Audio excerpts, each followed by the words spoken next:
All right. Well, we'll get started and people can, if there are people trickling in, I've hopefully enabled it so that they're able to do so. Um, my name is Allie Silverman, and I'm a postdoctoral research fellow at McLean Hospital and Harvard Medical School, and I'm moderating this panel. And I have the great pleasure of introducing our three panelists. Um, Megan Coder, PharmD MBA, specializes in digital health policy, product assessment, and real world impact. Her work focuses on enabling decision makers to evaluate, implement, and scale digital health technologies within and across local and national settings. She's most recently served as founder and executive director of the Digital Therapeutics Alliance and vice president, product and policy with the Digital Medicine Society. Trained as a pharmacist, Megan graduated from the University of Wisconsin-Madison and is currently based in Paris, France, which I'm sure many of us are very jealous of. Dr. Leanna Fortunato, PhD, is a licensed clinical psychologist and the Director of Quality and Innovation within the Office of Healthcare Innovation at the American Psychological Association. Dr. Fortunato's work focuses on finding creative ways to harness technology to make high-quality mental health care more accessible and equitable for all. She contributes to the development and implementation of strategies that promote psychological practice innovation in the realms of digital mental health and measurement-based care. Prior to her role at APA, she has worked as a clinical administrator, practitioner, and consultant across a variety of settings, including university-based mental health care, private practice, and digital mental health. Dr. Fortunato holds a PhD in clinical psychology from Eastern Michigan University, and she is licensed in Illinois and Virginia. And then Dr. Jessica Jackson is the Vice President of Alliance Development at Mental Health Care America. With over a decade of experience across startups, hospitals, nonprofits, college campuses, and community mental health. Dr. Jackson has consistently driven initiatives that democratize access to quality mental health care.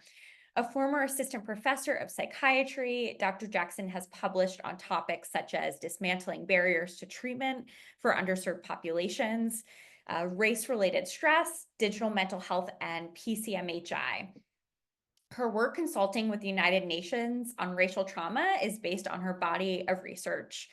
Dr. Jackson currently serves as an appointed chair of the American Psychological Association Mental Health Technology Advisory Committee. She is also an appointed member of the FDA's inaugural Digital Health Advisory Committee.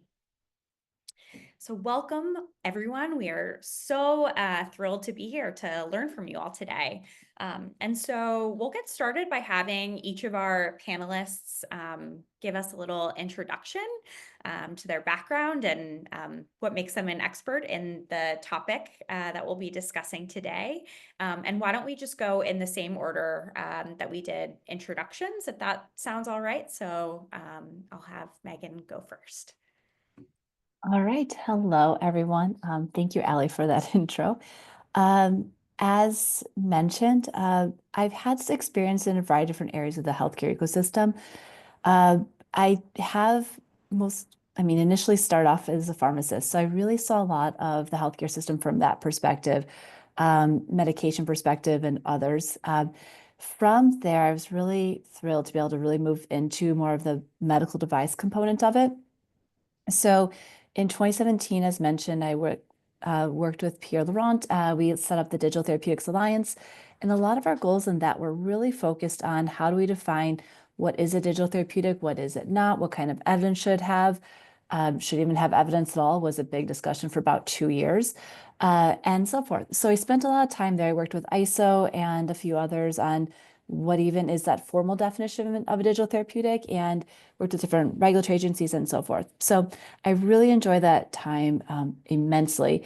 From there, as mentioned, I moved into a role with Dime for about a year, really looking at mapping out all of the different policy pathways that exist for digital health technologies, mostly in the software as a medical device category, CMD, in 8 different countries. So all that work we published online, but it was really great to be able to go through and find out what they're doing in Germany and France and Japan and South Korea and China and so forth. So Um, those are a lot of my experiences on the policy side. And as mentioned, I now live in Paris. So while I'm definitely involved and engaged with what's going on in the United States, I'm happy to speak to also what's taking place in some other ecosystems too, because it's just been fun to see how others are thinking about things and how it relates and how it doesn't, and where overlaps exist and so forth. So with that, Jessica, I pass it to you. Oh no, Leanna, I'm sorry. I'm sorry, Allie, I pass it back to you. I'm already starting off poorly here. Leanna, we'll have you go next.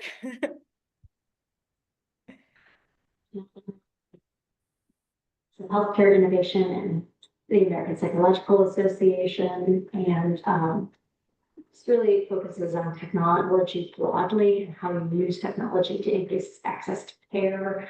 And so we do a lot of work around sort of supporting psychologists in growing technology-enabled practices and figuring out both the logistics of that as well as the ethical considerations.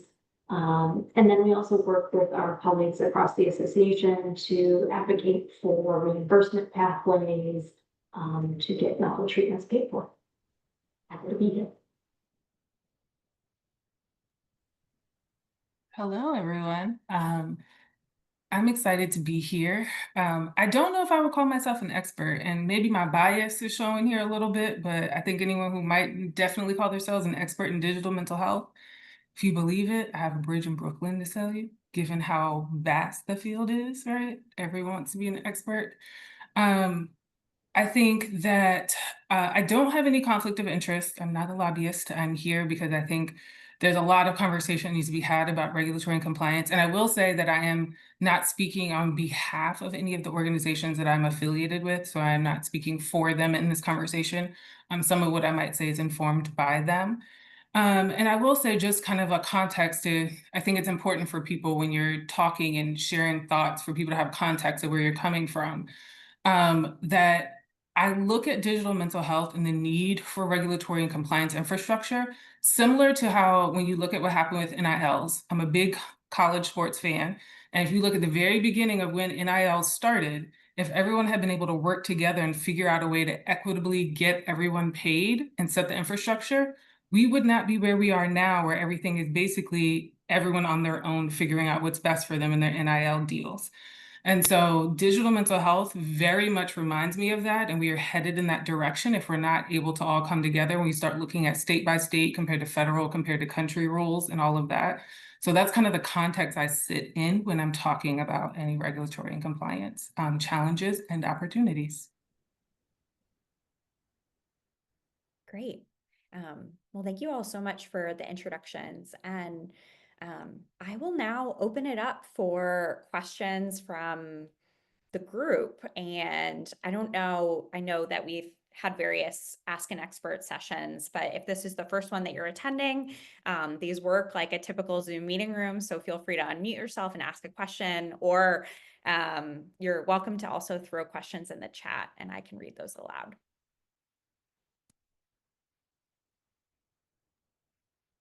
Well, I can start it off. This is one of the, on the panel this morning, Aubrey had a comment that, a question that she didn't answer. So I'll go ahead and, she was talking about kind of essentially we're in a situation here where we have FDA regulation, and companies are going in for product to get, it takes a lot of effort, a lot of money to go through the clearance or the regulatory processes with FDA for that, for products that really are low risk. And so it seems like overkill, and it's making it difficult to get good products out there that can meet a lot of the needs. And on the other hand, we do need some way to protect consumers, because there's a lot of garbage out there and things that we don't want people we wouldn't want people to use as a, for their mental health. And so I'm sort of curious what people's perspectives are on, what we should be aiming for or what we should be thinking about and trying to navigate or develop a safe but effective regulatory process. And Megan, it sounds like you spent a few years debating this. So All right, well, got all of your I'm going to go perspectives. off. Dave, it's a good question. And what Jessica just said, I love in that I'm not going to call myself an expert on this, and I look forward to this being a discussion. So anything I Oh, but say, you've thought about it. yeah, but so I will at least give the FDA a shout out for their risk-based approach. So they've put a lot of time and effort into what qualifies as a software as a medical device, a CMD. They've put a lot of thought into uh, what this looks like, even at an international level. Like if you look at the IMDRF, the International Medical Device Regulators Forum, it's one of my favorite groups to follow. It's a group of all the regulatory agencies across the world. They all come together and they just hash things out. So they looked at what is a SAMD, what kind of risk categorization should be, and they put all these different ideas in place. And honestly, most agencies will just adopt what the IMDRF says because most agencies are the one that developed them. So every year, IMDRF, they pass around who's running it. So each member country has a chance to be the leader, and then they pass it the torch the next year. So it's a cool group. Anyways, random aside. What I do like though is that there is that risk-based approach. So if something has not a high level of risk, then the FDA will adopt IMDRF perspectives on that, and then also put on this idea of enforcement discretion. So we're choosing not to fully review you like we would for every other technology that has a higher level of risk. So that though does probably fit for a good number of medical devices that still qualify as a medical device, but maybe a low risk. David, where I struggle a bit are those that fall right under that line of what is a medical device. So they're not qualified as a medical device, aka they don't meet the definition of preventing, treating, monitoring. I haven't actually read the definition for a couple of months now. But all that to say, if they don't meet that definition, then that is a bigger discussion of when you have certifications in play, how do patients know what's safe or not? Jessica and Leanna, I would love to hear your thoughts on that because my world really has focused on those at that device threshold. Otherwise, I'm curious to where to go from there. Yeah, I will say I think I might have an unpopular opinion here. I don't know that they're low risk. So I know that we use that language, but I think about it in the context of mental health in general, right? So it is a long process to go through clinical trials, and it does cost a lot of money. It is a long process to be a licensed therapist, psychologist, or psychiatrist, and it costs a lot of money, right? And it's still doing some of the same interventions. So I do wonder if when we're saying something is low risk, I do think it's a slippery slope, because if we're saying that the technology can do the same thing or similar that humans do, then what's to stop some of that spillover from people saying, well, why do I have to have this much training? Why do I have to do CEs? Why do I have to have a license?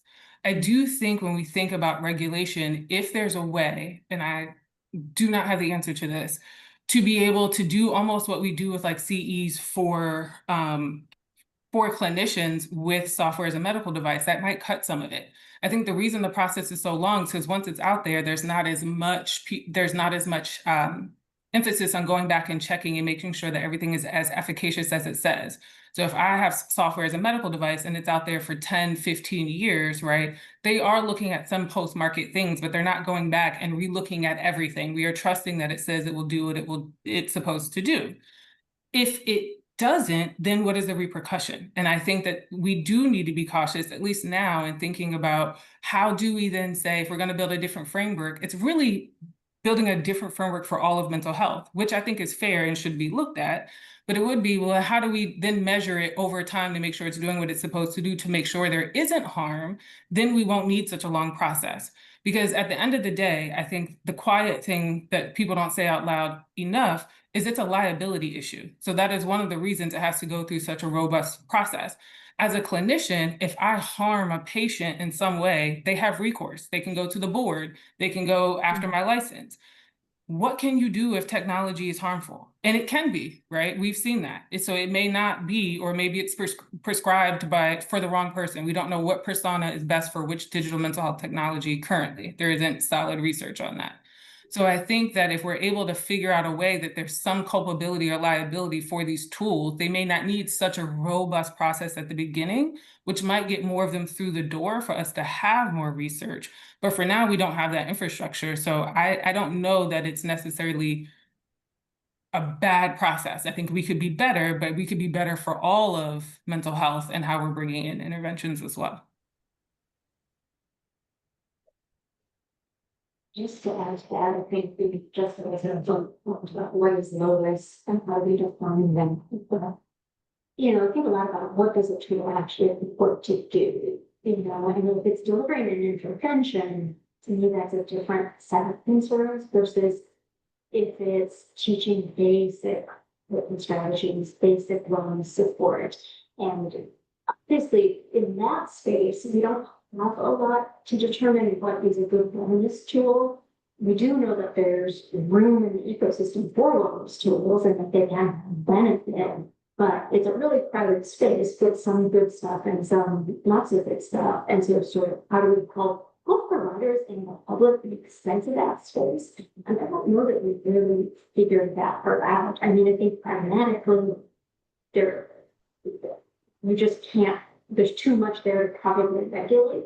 But what is sort of the next step so that, consumers are armed, and if there is a potential benefit to integrate it into one with care as a provider, how do you select something that's quality? And I think that space is just so varied that it sort of really leaves people at a disadvantage to try to pick out something that could be helpful to them.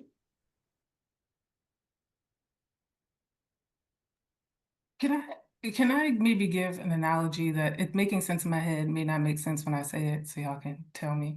That makes me think about, to your question, David, is thinking about most of the digital mental health interventions that we're talking about. When we talk about at scale, they've been leveraged for a lot of people. There are a lot of people who are using them, but not really at the scale that people want. There are not millions and millions and millions, like 40 million people have used the tool.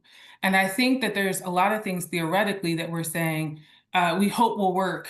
And so we're not checking, like if we took out our regulations, it would be okay. So I think the example I'm thinking of is, I don't know about y'all, but how many people have called customer service and then had to have a chat line that you've had to talk to?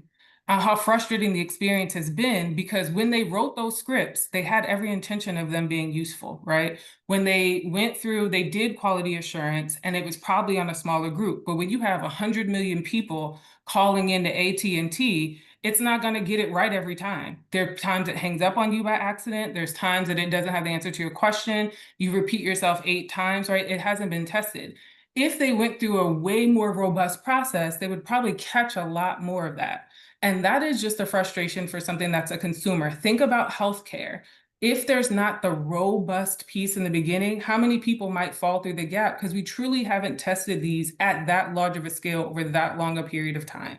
So even a decade seems long. When we think about most other healthcare interventions, they've been around a lot longer. And so thinking about how do we try to find a more efficient process, be mindful that once it's out there, it's really hard to claw it back, and how many lives are impacted because something didn't go through the quality assurance process if we have a less efficient one. So that's the example that comes to my head, is like they have good intentions. AT&T is not, I hope not, trying to frustrate me on a regular basis. But there are questions where I'm like, I just hang up and try again, because I'm like, the technology wasn't built to address what I needed to address. And there is nobody going back and checking and necessarily making sure that it's caught up with what it needs to be caught up to. Well, let me just, I think this is your NIL example, I think, is a good one. And this is, part of I think those conversations that need to happen. I'm not suggesting that there shouldn't be any regulation. Absolutely. I think there should be, but I'm also not sure that the FDA really is providing competent information for a number of reasons. I mean, first of all, when you talk about harms, when we do get to the point that maybe hundreds or thousands or millions of people are going to be using it, the kinds of harms that you're talking about are unlikely to show up in the small clinical trials that that FDA is is doing. And I agree. We want to be sensitive to that. We also hear from healthcare systems that FDA clearance doesn't give them the information that they want to know, because they know that an RCT, is proof of principle, but it doesn't tell you anything about how it's going to work in the real world, because, I mean, a medication does require that the person take it, but that's a relatively simple act, compared to what we're asking people to do with, using these kinds of programs. And even taking a medication doesn't translate into real world, right? They do these trials, and then all of a sudden in the real world, half of the people don't take it, or they take it differently. So here we have something that's even more prone to change once it's released into the real world. So something that's FDA says is efficacious may not necessarily be usable.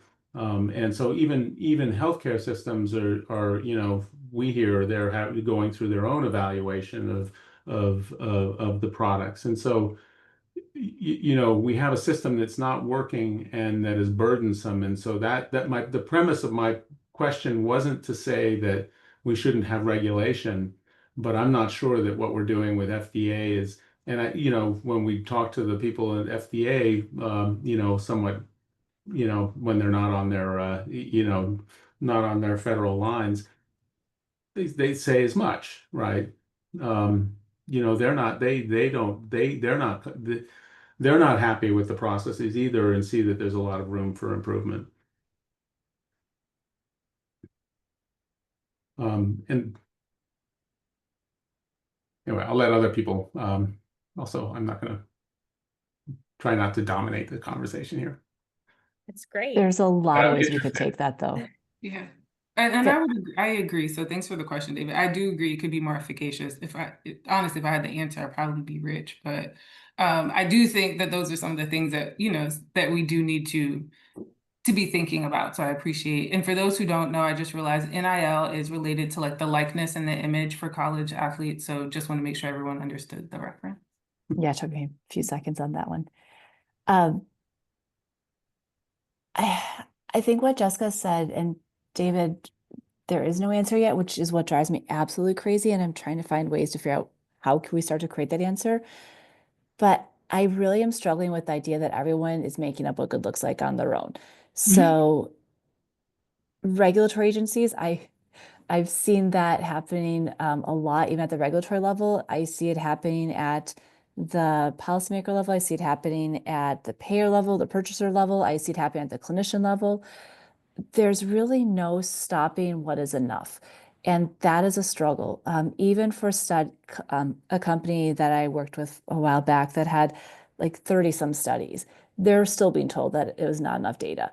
At a certain point, how do we know what is enough? And what is enough for people to say, oh, yeah, that's good. We're good to go. I think we have what we need here. I understand how the adaptability will impact us or whatever the case is. But I think there's a slippery slope that we're on, that it has to be an RCT. And I love the discussions where people are like, well, we're doing pragmatic, we're doing observational. And then you have the one person who's a policymaker be like, yeah, that's cute, but. And it always ends up back at the RCT level. Regardless of what level of risk you're at, that's where it ends up. And then I think that just keeps spiraling for all the many phases. Because I think, as you mentioned too, regulatory, it's one check mark. It's a hard check mark to achieve, but it's just one check mark, and like the boxes of all the other things you need to do along the journey. So that insurmountableness of it can be so overwhelming so quickly. And that is something where I'm trying to figure out, is it PHTI?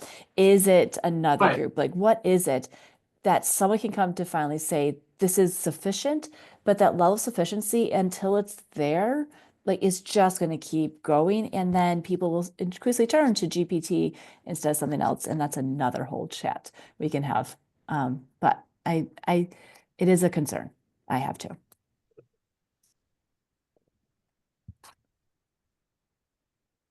We have I can't tell if it's a question or more of a comment. I know I can kind of say it out if you want me to. Hi, this is Anna from University of Pittsburgh, mental health services researcher. I just think on a mental health service like public health scale in terms of benefit, and I just wonder if some of these restrictions are too high of a bar compared to what usual access people have to mental health services, specifically thinking about variation in the quality of therapy that is available based on, variability of what you can get and whether people are employing evidence-based care. And then thinking about things like medical marijuana, which is really, has a lot of uptake for people looking to treat their mental health symptoms and definitely doesn't have enough studies, but is just basically unrestricted, arguably because there's a financial gain involved. And so I wonder if we advocate for these high restrictions, I think it's important to think about what is actually going on the public mental health level. And then if they are more highly regulated, then do people who are marginalized have even potentially less access to them and then have to turn to things like substances for negative coping because they don't have access to therapy.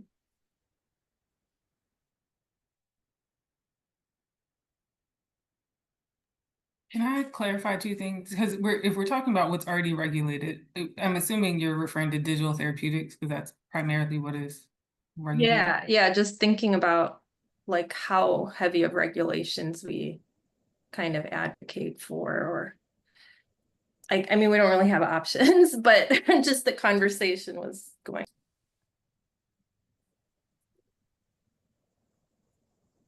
I mean, Leanna, I do you don't know wanna- that. oh, go ahead. Go ahead, Megan. Oh, no, I'm happy for you and Leanna to take the first pass at this one. I was just gonna say, I don't know that I have a different response than what I was saying, because I just want to make sure that we were talking about digital therapeutics. Because the thing that comes to mind is more heavily regulated than what? What are we comparing it to? And I think that is the thing, is that, to be honest, when we're talking about digital mental health interventions, for all of us, we actually have to get rid of the way that we think about mental health in order to think about how to move forward, because it's like pouring new wine in old skins. We see it's not working, but I don't know that I've heard people really talking about what are brand new frameworks, because if we say compared to what, medications are still very highly regulated. I pointed out therapy is still highly regulated. So people don't see it that way because they're like, I can talk to someone, but that person is renewing their license or doing it's still all very highly regulated. So I think I go back to the other point is we might have to rethink mental health. I would pose a question to Megan and Leanna and actually everyone here to also think about what that context is rooted in, right? When you also think about mental health, a lot of our regulation comes from trying to make it more like physical health for reimbursement. People are saying, I have to make sure this is as stringent so I can get paid. So when we're talking about reducing, what does that mean for other ways when it comes to insurance? There's a balancing scale here. And so I'm curious, how people think about that, because a lot of mental health is rooted in we're trying to play catch up. We're trying to prove that we should have the same value so we can get reimbursed. That also hurts marginalized communities. If we reduce some of that regulation, are we still going to get reimbursement? Are we still going to get treated as healthcare to get what we need? Do we want to end up like a vitamin where it's readily available, but you can't actually say that it does anything? You can say it contributes to something. Your insurance is not going to pay for it. Maybe your FSA. I think we have to find where that middle ground is, which would require us to rethink how we think about mental health. But I'm curious what others think about that. Thinking about the whole landscape of digital mental health technologies, when we're talking about regulation, we're talking about digital therapeutics, which is actually a really small slice of pie. There's very few FDA-approved digital therapeutics for mental health.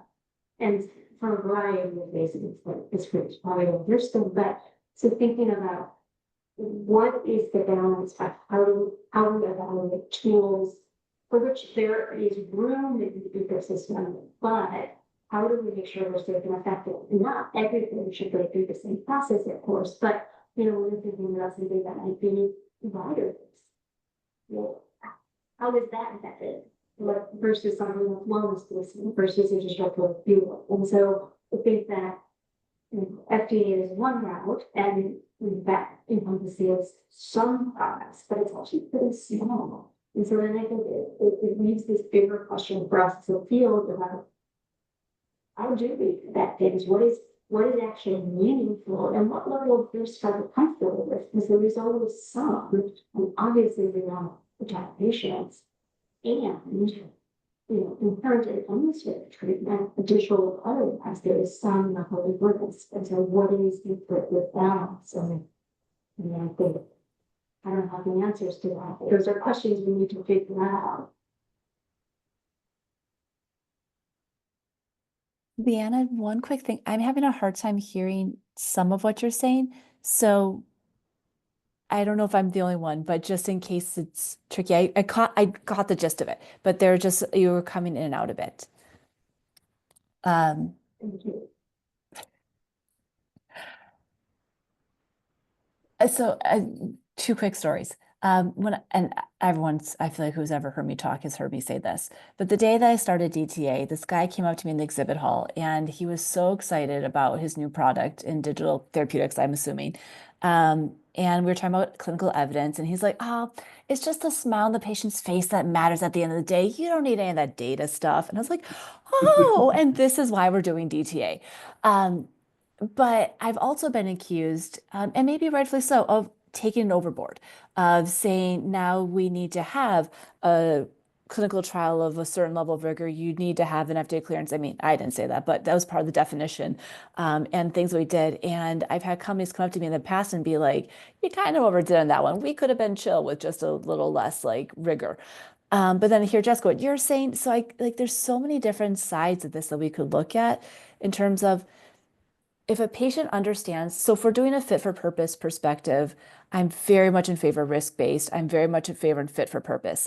Like even what Mike Pace was mentioning earlier today, let's make sure that the frameworks we're using are appropriate to the technologies we're doing it for, even if it's on the purchaser side or whatnot. But will a patient know that distinction? Will they know what is a wellness product in the mental health space and be able to assess what those requirements are versus what is a therapeutic or a diagnostic and be able to assess what is good from those perspectives? And maybe that's where platforms like Digital.Health or others come in and people can use those and start to distinguish what's what. But whatever we're talking about in this room, we're going to need to make sure that the general population understands too eventually and have a framework that is clear enough for people to say, oh, I know what I need. Kind of like Jessica, to your point, I'm going to go to the store. I want to get a vitamin for my issues just because I feel like I'm low on vitamin D versus I think I need and like go for the highest level specialty drug possible. Like there's a difference. And there is something that I think we struggle with a little bit. Digital just looks like digital to everyone. Oh, there's maybe hardware, but digital is just digital. But it's not the case. We know that there's such this huge range, and we're trying to convey that. But until we convey it well, I don't know, are we causing harm in the midst of making assumptions about knowledge when we haven't done the education we need to do? That's a possibility too.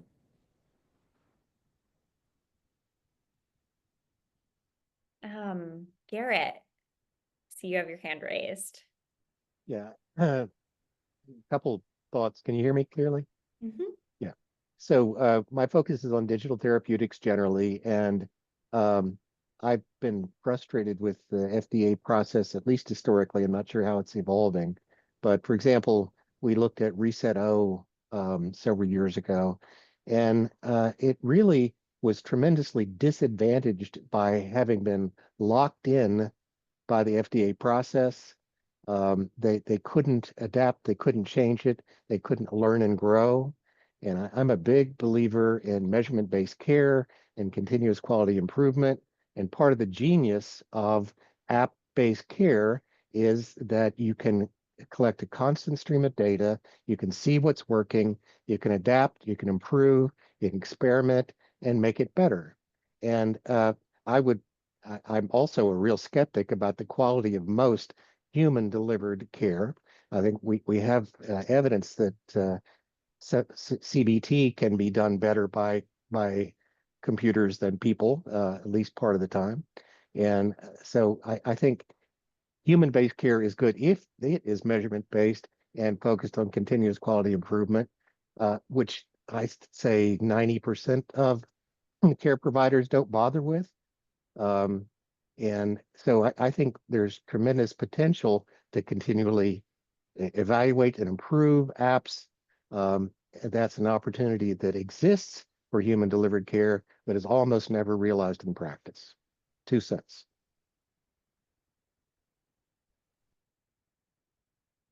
Something to think about, Gary. I hear you on human delivered care. I think one of the things, and I think this is a challenge, especially when we talk about regulation. So I want to be clear, to David's point earlier, I do think that we have inefficient systems, and I do think there's regulation, because I think one of the things is, if we're going to call something healthcare, because apps could also not go through the FDA process. They're primarily going through it to get reimbursement. There's plenty of wellness apps, so they could say, I'm not healthcare, that I just want to do CBT because it'll help you. The issue is money, right? People want to be able to get money. But I also think when we're talking about an app's ability to adapt, we leave out a lot of people. There's a reason, like when I think about marginalized groups, I think about the research I've done. Many apps are not thinking about cultural competence and how they're being built. So they're set for a certain group of people. And so that is one of the things about a human, is being able to adapt. And so I personally think if there's ways that we can combine the two, but I also think that's even stronger argument for some of the regulatory care. You look at many communities have been harmed because of a lack of regulation when there was innovation, especially in the development of pharmacological interventions. How many groups were harmed because they said the innovation was more important than making sure that people were protected? And I think that is a balance that we do have to be mindful of. And also thinking about when we talk about app-based, whether it's a digital therapeutic, a health AI, a wellness app, is also who are the communities that are not getting included. When you work with our product team on the back end, the amount of work it takes to make something tailored for multiple people is a tremendous amount of work. So when we only focus on saying, we can put this out at CBT, to your point, is does it better? My question would be, does it better for who? Right. And so thinking about how do we, that's what I mean, like finding not even a balance. I think it's more like an equilibrium to a degree. I think about the term I use with the committee I work with is an ecosystem. How do we bring everybody into the ecosystem to work so that people not only just have more options, but people who have no access get access? So you can do both at the same time, give people access and give people more options and have an ecosystem. So just wanted to maybe highlight some of that, because I think when we talk about regulation, that piece gets left out sometime, of like there are groups who have actively been harmed, at least in US history, when we put innovation before protecting people. I'll just respond quickly and say I agree completely with the focus on an ecosystem, but in measurement-based care, you're making decisions at the individual client level. So if it's not working for one client, you're trying to adapt to find, and if you see a group of clients who aren't responding, you can do the adaptations to make it work. But if you're doing measurement-based care, you know what works for which individual person. And over time, with the CQI mindset, you can adapt accordingly. But I'll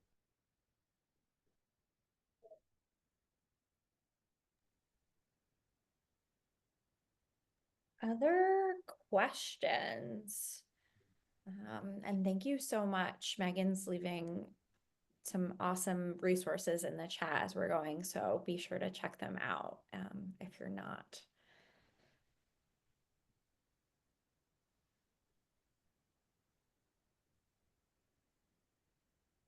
Lisa, you unmuted. Do you have a question that you were? Oh, no, I was just. No, okay, sorry. Just comment that, you know, all of this brings back memories from, living and breathing this at a former company that's no longer in business and as a payer, realizing that as a former payer, it's not easy to change systems. And I think had reimbursement perhaps been ahead of the innovation, we might not be in the same conversation as we are now regarding specifically digital therapeutics, right? Because, and pharmacists by background too, so share many of the same perspectives as Megan, right? We've taken a model that somewhat not is great, but fits within a pharma and pharmacology and tried to smush, therapeutics into that. And so I think, we're now trying to furiously play catch up. Can I And jump in on this next one? oh yeah, absolutely. Like Lisa So- said, there's certain topics I'm like, oh, I remember this discussion from back when I used to have it more often. So I think the FDA approval one is really interesting, and we can move off this one too. And there's a lot of different ways we could take this one also, but one quick topic, approval. Generally, it's not always the case for this space. There are different terms you use for different products. Drugs are approved. Devices don't get that approval labeling all the time. So that's just one topic there that we can dive into later. But what I think is interesting, as I mentioned earlier, is that there are these different check marks that companies have to go through. Quality management system. Make sure you have a quality management system. If you qualify as an FDA regulated medical device and you're not enforcement discretion, then yes, you need to go through the process. So what I've seen companies do in the past historically, and this is history, so hopefully not all the time today, but there's a certain line where you qualify as a device or not. And then there's a certain line where if your device, as I mentioned, there's this enforcement discretion category. If you qualify for that, then you're operating the ecosystem, but you're not really being fully reviewed in the same way you would if you're a fully reviewed product. What I've seen companies do is take a product and be like, we're going to move our claims down just enough to not be a medical device. And then voila, we're not a medical device. And then when the tide shifted with the emergency use authorization in COVID, when all of a sudden anyone who wanted to be a medical device and go to the market could for a short period of time, then people are like, oh, same product, we're going to move those claims back up again. And now all of a sudden you have a product that, look, we qualify as a device now. And all of a sudden you're serving patients and doing all these things. Same product. And from my understanding, it's the same product with just different levels of claims. And those kinds of ideas, I think, are really struggle for me. I get it from a market access perspective. I get it from a business standpoint. But when it comes to the patient care side of it, that wiggle room just doesn't feel right unless the product again is evolving and you're understanding different nuances, or you're releasing different modules, or you're providing different services, or whatever the case is. But I think really being aware of what your claim is important. But yes, if your claim is a device, you have to go through the process. It's not like you just get to be like, I'm going to diagnose someone. I'm not really in the mood for the FDA, so we're just going to skip it. You can't really do that. You have to do the work. But that there's an artistry in claims, and that I think is an issue that I have. But I would love it if we have a regular on the call just to call it out and say, here's what we've done to combat that or not. But that is something that is, I would pay attention to what the functionalities of the product, what the modality is, and what the claims actually are, making sure 1 equals 1. I really like that, the thread that you're pulling on, Megan, because I think the other thing is you think about patient quality, a challenge I would issue to people is like, if we are relaxing some of the regulation, how do we make it for the public trust? It's one of the fastest ways to get public trust is people are saying, I can trust that there's a system that vetted it.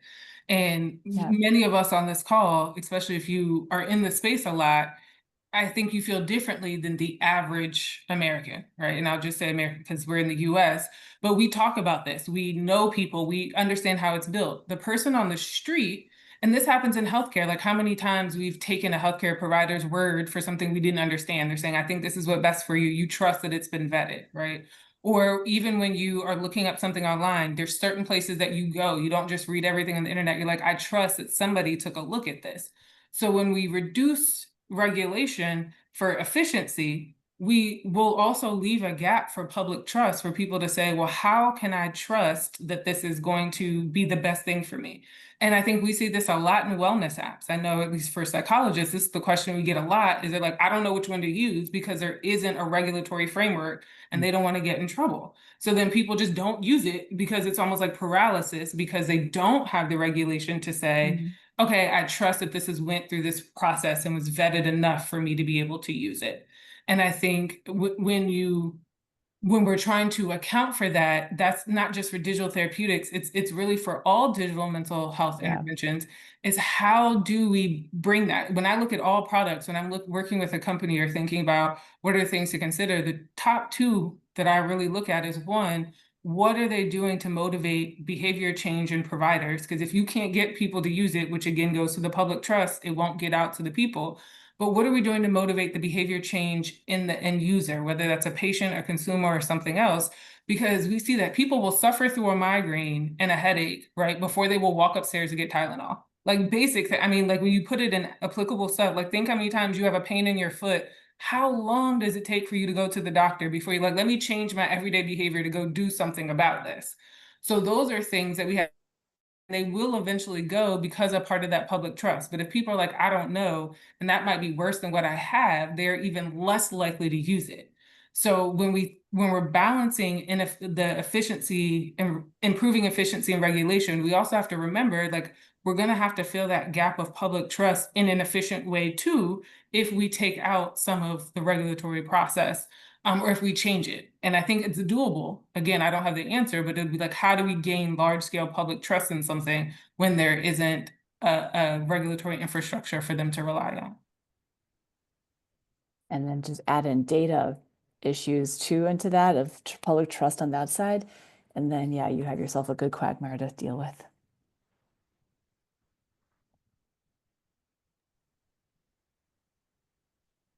Oh, Leanna, we can't hear you.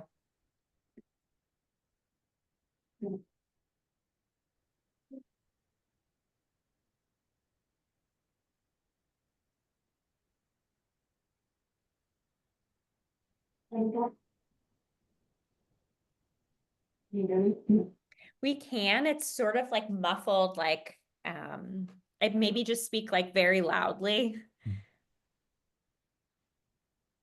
Okay.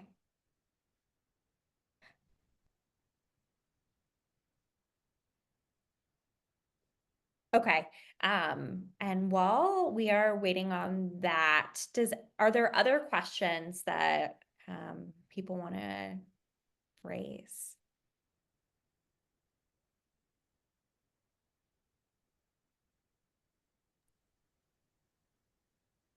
Just to throw out a topic that put me for a spin, and just curious, and I don't know, Allie, how much time we have left on this one, but I think this idea around, we're talking about the level of regulation, the level of issues we're having with all the clinical evidence requirements, but then all the reasons why it's worth it. But then if patients are going to be heading over to a ChatGPT system anyways, or choose your favorite GPT of thought, one of the issues that someone raised earlier was if patients will just stay in that space and not come over into this like regulated product space, like they may not even hit the provider space. So we as a healthcare system may not know who needs to be cared for, what services they may need, what kind of medications or other forms of digital technology access that would be right for them until maybe it's at a very acute phase. So it was one of those things where I've just been so heads down and focused in my line of digital health, mental health, how to get our technologies in the right place that I hadn't even realized like there's this whole other system going on and that there's this parallelness to it that it's not as intersecting as maybe as I thought it would be. And that is an area where caring for the health of a population is really important to consider when that part of that population may even be outside of the traditional space that we ourselves are working in and trying to provide care within.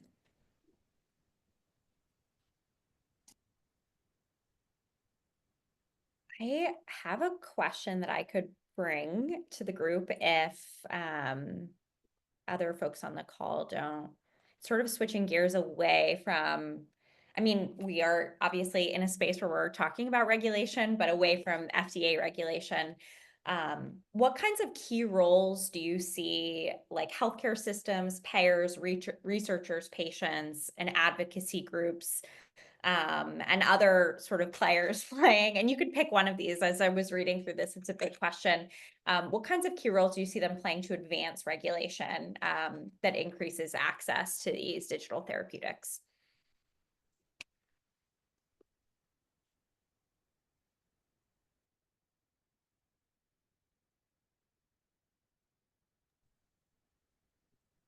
I don't know if it's for digital therapeutics specifically. I think in an ideal world, one of the things I would love to see is everyone playing a key role. And I say that because this goes back to my NIL example. I think we saw this with telehealth. If we are not able to unite in some way and come to some agreement, and even on a federal level, kind of start to think about how things can work together, we will have state by state regulations, which you're starting to see. So you're starting to see states protect and redefine what is a therapist. You're starting to see states have their own AI chatbot rules or different things. And we saw this with telehealth. As a clinician who was working in a hospital in 2020, and then I had SciPac, I can tell you that telehealth rules were a nightmare in 2020 because some was defined as telehealth, telemedicine. They had some were like you had to renew every year, some were like renew every 2 years. Like it was a true nightmare, and it really was a barrier to access to care. And it was because we didn't get on the same page until it was too late. I think things have smoothed out a lot. And I think if we can do the same thing with digital mental health interventions, it will actually help people to get access.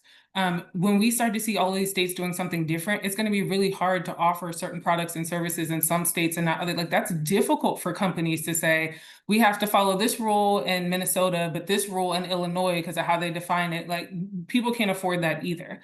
And so I think helping people to, especially stakeholders, ranging everywhere from patients to people who work in companies who are part of these organizations, starting to come together to say, what is something that we can more broadly apply to hold ourselves accountable, like starting to put forth regulation to hold ourselves accountable so states don't have to take that individually, because I could see it becoming a real mess that I'm hoping we don't get to so that people can get access to all of these tools.